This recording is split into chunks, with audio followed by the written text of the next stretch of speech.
Ya, Bapak Prof. Haidar Nasir nge-share tulisan di Facebooknya, Facebook Haidar Nasir dengan tulisan hijrah peradaban. Jadi substansinya adalah dalam rangka merayakan 1 Muharram 1444 yang bagi warga Muhammadiyah tentu tidak hanya sekedar mengirim flyer yang ada fotonya lalu mengucapkan selamat tahun baru Hijriah. Tapi lebih dari itu, kita ingin mencoba untuk memaknai lebih dalam agar semangat hijrah ini juga bisa tertuang, terimplementasikan, terjabarkan dan berpengaruh terhadap persyarikatan kita. Dua semangat yang dapat kita ambil dari hijrah yaitu semangat Mekah dan semangat Madinah. Kenapa Rasulullah berpindah dari semangat Mekah ke semangat Madinah?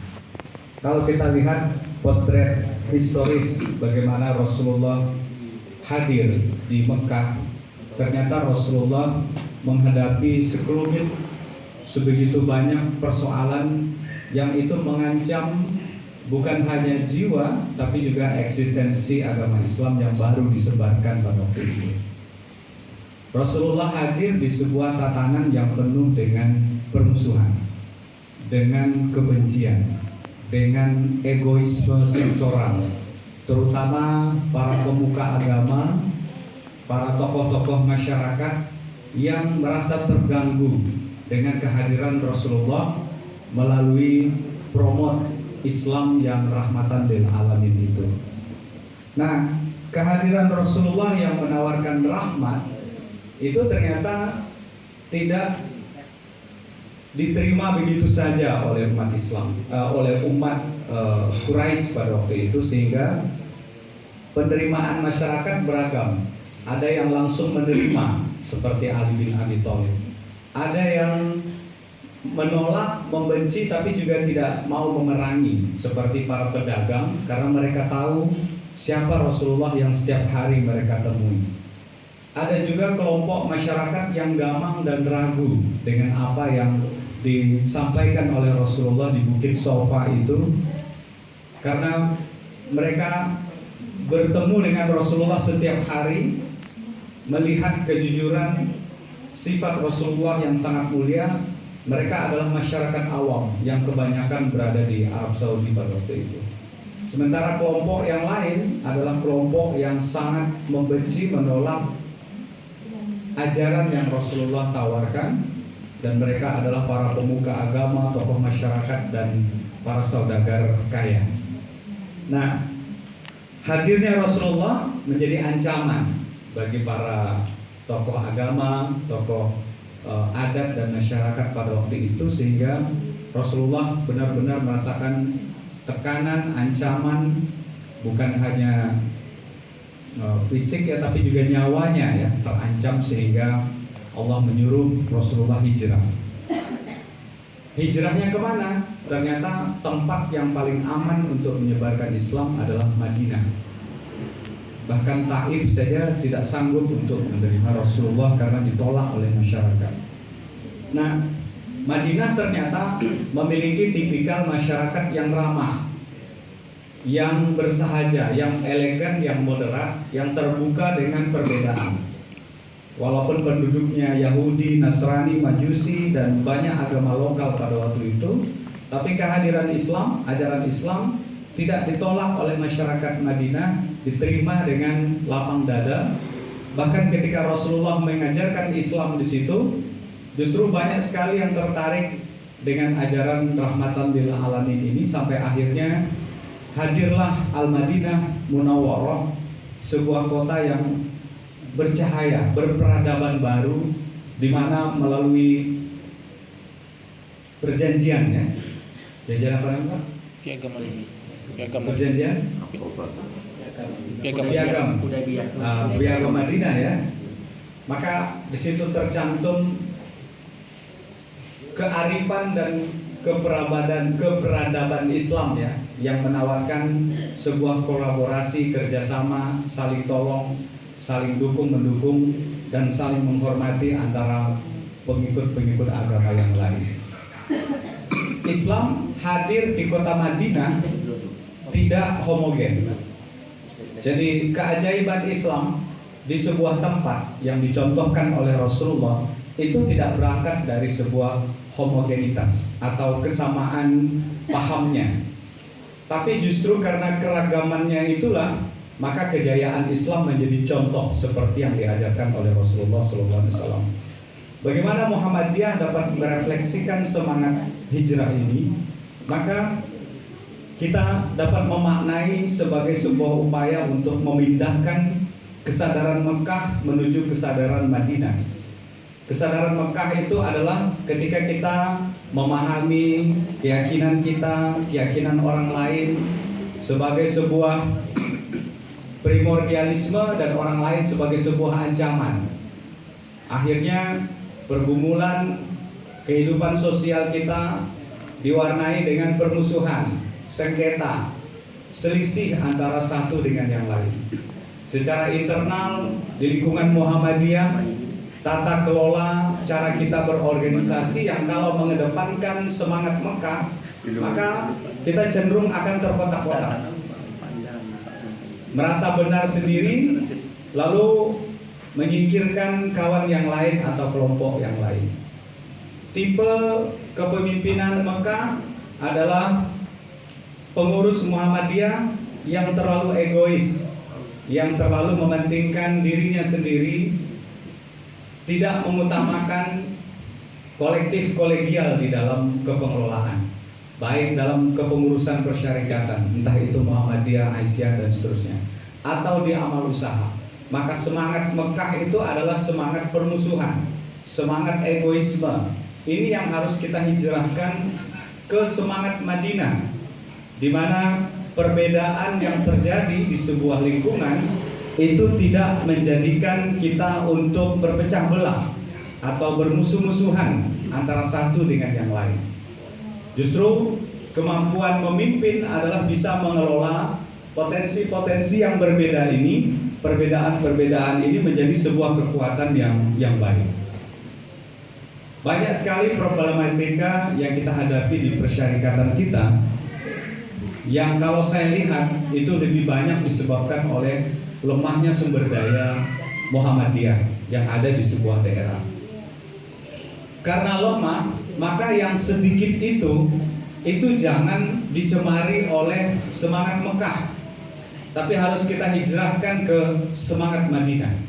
Jadi keragaman perbedaan dari yang sedikit tadi itu harus bisa dikelola dengan maksimal, supaya jangan sampai yang sedikit itu pun bisa tercerai-berai. Kita sudah menyaksikan banyak PDM-PDM atau PWM-PWM di tempat lain yang bercerai-berai.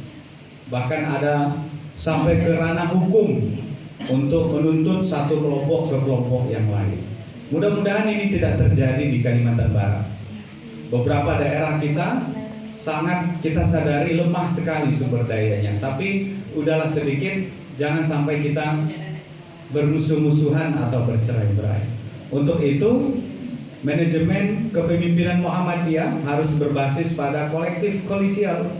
Ada masalah, jangan disimpan sendiri, jangan dipendam sendiri, jangan diatasi sendiri, tapi harus diatasi secara bersama-sama, dicari penyelesaiannya. Karena semangat perbedaan itu justru harus menguatkan. Maka bermuhammadiyah sebagai pengikut Muhammadiyah harus seperti Rasulullah SAW. Siapa Rasulullah itu? Wa ma arsalnaka illa rahmatan lil alamin. Dan tidak kami mengutusmu Muhammad kecuali untuk menjadi rahmat bagi semesta alam. Apa itu rahmat? Ternyata rahmat itu adalah kebaikan yang tanpa batas. Kebaikan yang tanpa batas. Wa ahsin kama ahsanallahu ilaikum wa la tabghil fasada fil ardh innallaha la yuhibbul mufsidin.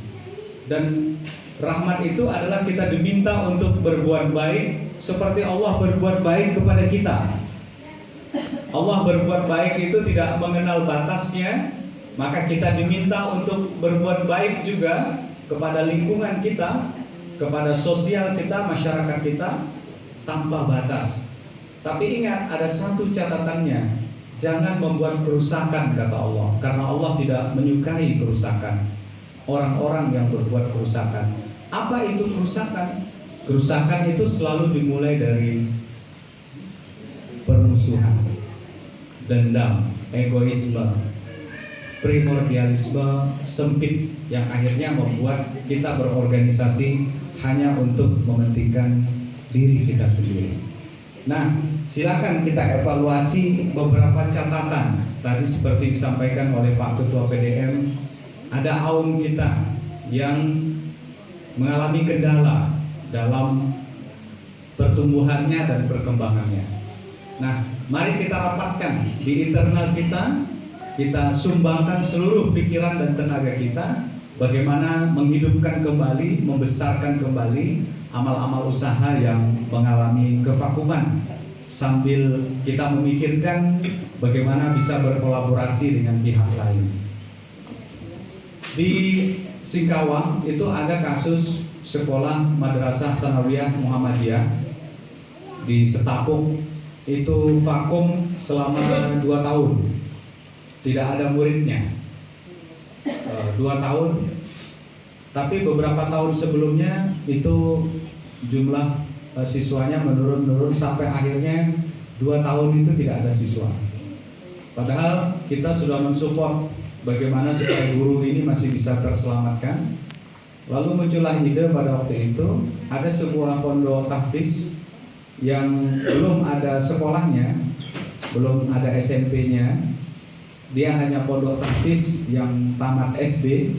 Akhirnya kita bekerja sama dengan pondok tahfiz itu di Semlagi. Nah, siswanya itu diangkut ke MTS Muhammadiyah. Nah, jadi mereka mondok di pondok itu, tapi sekolahnya sekolah di Madrasah Muhammadiyah. Nah, sampai sekarang murid barunya ada 90 kalau tidak salah, tahun ajaran baru ini. Jadi sekarang sudah hidup kembali. Setelah 2 tahun vakum tidak ada siswa, ternyata bisa berkolaborasi dengan pondok-pondok yang berada di sekitar. Nah, ini kan apa? SMA apa ya? SMA Muhammadiyah. Nah, kalau SMK ya. Nah, seandainya ada pondok-pondok pesantren yang selevel SMA misalnya, tapi belum ada SMA-nya, maka pondok pesantren itu bisa kita ajak berkolaborasi. Siswanya sekolah di SMK tapi mondoknya tetap di situ. Ya, cuma bagaimana cara mengatur supaya siswa tadi sesekali bisa datang ke sekolah, karena pembelajarannya bisa di pondok itu. Pembelajarannya bisa di pondok, tapi kalau pas ulangan itu di sekolah Muhammadiyah, kemudian mereka tercatat sebagai sekolah sebagai siswa di SMK Muhammadiyah misalnya. Nah, itu mungkin salah satu contoh bagaimana kolaborasi itu bisa kita lakukan.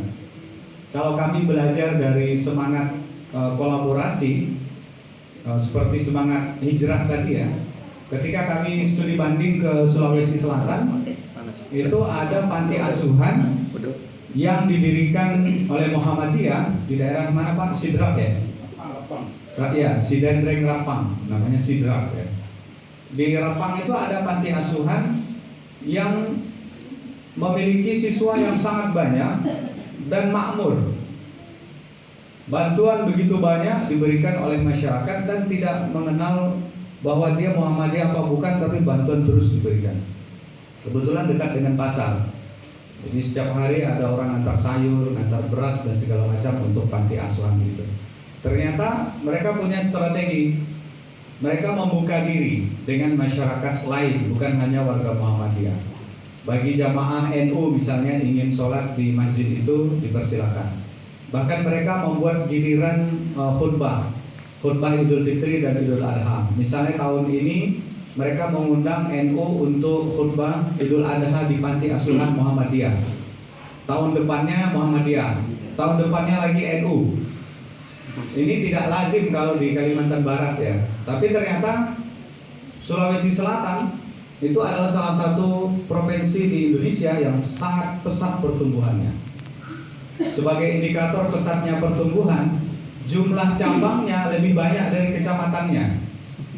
Misalnya dalam satu kabupaten ada 10 kecamatan, cabangnya itu bisa 14, bisa 15. Bahkan ada satu kecamatan yang 70% warganya Muhammadiyah, penduduknya itu adalah Muhammadiyah. Di mana Bang Reza?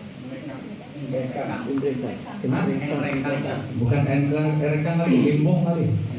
Enrekang di Enrekang. 70% warganya Muhammadiyah. Ini tentu sebuah mimpi ya. Mimpi bagaimana menghadirkan Muhammadiyah agar bisa mewarnai. Nah, salah satu cara untuk mewarnai masyarakat adalah dengan menerapkan semangat hijrah Madinah itu. Hijrah berperadaban itu. Karena dengan hijrah Madinah itu Islam tidak bisa berkembang sendiri, tidak bisa berdiri sendiri. Dia membutuhkan kemitraan dengan pihak lain. Dia berkolaborasi dengan pemeluk agama yang lain bahkan di Madinah itu. Sehingga cara Rasulullah mengajarkan bagaimana supaya Islam berkembang, Islam bisa menjadi rahmat yang kebaikannya itu tak terbatas, maka kita harus berkolaborasi. Dan yang kedua, kita tidak menonjolkan kerusakan. Nah, salah satu yang membuat kerusakan adalah permusuhan di antara kita. Jadi ketika berorganisasi, bermuhammadiyah, hilangkan egoismenya, hilangkan merasa benar sendiri. Semua kepengurusan, tata kelola organisasi dan semuanya, baik di persyarikatan atau di amal usaha, harus dibangun berdasarkan kebersamaan, kolektif kolegial. Itulah satu-satunya cara membesarkan Muhammadiyah. Kalau kita sudah saling gesek-menggesek, saling nggak nyaman satu dengan yang lain, nanti akan mandek semuanya, akan macet semuanya. Itu pasti akan terjadi. Nah, mudah-mudahan Muhammadiyah Mempawah itu punya sejarah kebesaran ya. Saya masih ingat terngiang-ngiang dulu ya, mungkin belasan tahun atau berapa puluh tahun lalu. Muhammadiyah Mempawah ini adalah salah satu Muhammadiyah daerah yang paling disegani di Kalimantan Barat. Paling disegani di Kalimantan Barat. Setelah Muhammadiyah Ketapang kalau nggak salah ya. Banyak sekali amal usahanya. Warganya sangat banyak. Mereka begitu bergembira bermuhammadiyah. Nah, saya melihat harapan itu saat ini di Muhammadiyah Mempawah. Dari mana kita melihatnya? Pertama, dari pernyataan Pak Ketua tadi bahwa kaderisasi sudah mulai berjalan, bahkan sudah menawarkan diri untuk ikut Baitul Arqam dan seterusnya. Yang kedua yang membuat kita takjub itu ketika Idul Adha kemarin ya. Nah, PDM mampu mendorong, mengajak masyarakat untuk sholat bersama. Ramai Pak ya? Ada berapa ratus Pak? 700 lebih. 700 lebih. Mungkin itu yang terbanyak di Kalimantan Barat kemarin sholat Idul Adha. Dari catatan saya ya, kemungkinan itu yang paling banyak di Kalimantan Barat. Nah, ini sebuah harapan baru. Inilah tonggak baru kita untuk hijrah berperadaban tadi itu. Mudah-mudahan Muhammadiyah Mempawah bisa mengembalikan kejayaannya. Minimal SMK-nya hidup lagi. Walaupun misalnya tahun pertama baru 5 orang. Kalau seingat saya dulu yang Sanawiyah Muhammadiyah itu pernah kita kasih beasiswa Pak 10 orang. Nah, saya pernah membiasiswakan 10 orang dalam waktu 2 tahun. Hanya gara-gara supaya sekolah itu hidup gitu. Supaya gurunya itu tidak nganggur. Karena ada guru yang sudah bersertifikasi dan segala macam. Nah, ini kan warga Muhammadiyah Mempawah ini kan mafan semua ini. Mafan dan tamfan ya. Nah, jadi kalau hanya untuk ngasih beasiswa satu anak SMK sampai anggaplah misalnya kelas 1 gitu ya. Sampai selesai dia kelas 1, saya kira menghadirkan 10 orang untuk tahun pertama itu bukan hal yang sulit. Dengan catatan kita loskan semua dulu untuk tahun pertama. Kita loskan mulai dari bajunya, kemudian buku-bukunya, kita loskan dulu 100%. Untuk tahun pertama kita rekrut anak-anak terbaik misalnya. Bolehlah kita saring, tapi kalaupun tak ada yang bisa disaring, siapa lah yang mau sekolah di SMK itu. Gak apa-apa 10 tahun pertama. Dapat 10, tahun kedua kita coba ganti lagi strategi yang lain. Saya kira kalau dengan demikian kita nggak hanya merasa khawatir lalu takut lalu akhirnya membiarkan sekolah dengan bangunan masih bagus. Saya lihat ya Pak Zaini ya, masih bagus bangunannya, udah gitu di tepi jalan kemudian tak laku. Ini ada apa sebenarnya? Sekolah tepi jalan, bangunan masih bagus tapi tak laku. Emang nggak ada lagi anak-anak setara SMA, seumur SMA di Mempawah yang sangat bagus, yang sangat ramai ini? Pasti ada sesuatu. Nah, salah satu langkah pertama, ajak majelis Dikdasmen provinsi misalnya untuk mencari solusi. Kalau saran saya seperti yang saya lakukan di Singkawang kemarin, kita support 10 orang dulu dengan beasiswa penuh. Ternyata dari situ mulai tumbuh seperti madu ya, yang didatangi semut. Lalu muncullah ide baru untuk bekerja sama dengan pondok pesantren yang tidak punya sekolah. Dia pondok tapi tidak ada sekolahnya. Nah itu yang kita ajak bekerja sama. Mereka sekolah di Muhammadiyah, tapi tetap dia tinggal di situ. Kadang-kadang guru kita juga datang di situ untuk mengajar. Saya kira itu yang dapat kami sampaikan karena keterbatasan waktu. Saya mewakili kawan-kawan sekaligus izin pamit. Tapi kalau Pak Sekjen ingin menyampaikan tambahan silakan. Mudah-mudahan silaturahim ini bisa berlanjut di kegiatan-kegiatan berikutnya, dan Pak Rizza kayaknya terus mengadakan rimlah ini di beberapa daerah. Kiranya kawan-kawan dari Mempawah, ibu-ibu, bapak-bapak, kalau kepengen jalan-jalan ya sambil silaturahim dengan warga Muhammadiyah Kalimantan Barat, ini momen yang paling pas. Biayanya juga nggak mahal, dari kantong pribadi. Bung Jumiran mengeluarkan berapa biaya untuk keempat kabupaten ini? 850.000, kecil sekali itu. Kita tidur di hotel, ada makannya, bisa bersilaturahim dengan masyarakat, beli oleh-oleh, penuh mobil tuh oleh-oleh. Penuh ya Bu ya? Ini aku tukang beli oleh-oleh Kak Yuliana ya. Baik, terima kasih Pak Ketua, Pak Sekretaris atas sambutan keramahannya, kebaikannya. Mudah-mudahan kegiatan ini diridhoi, dirahmati Allah Subhanahu wa taala. Karena saya IPM, IMM, Pemuda dan Muhammadiyah, NA yang enggak, saya akhiri dengan IPM dulu. Nun wal qalami wa ma yasturun, nasrun minallahi wa fathun qarib. Belum itu ya. Saya ulangi. Nun wal qalami wa ma yasturun, billahi bisabilillah, fastaghfirul khairat, nasrun minallahi wa fathun qarib. Assalamualaikum warahmatullahi wabarakatuh.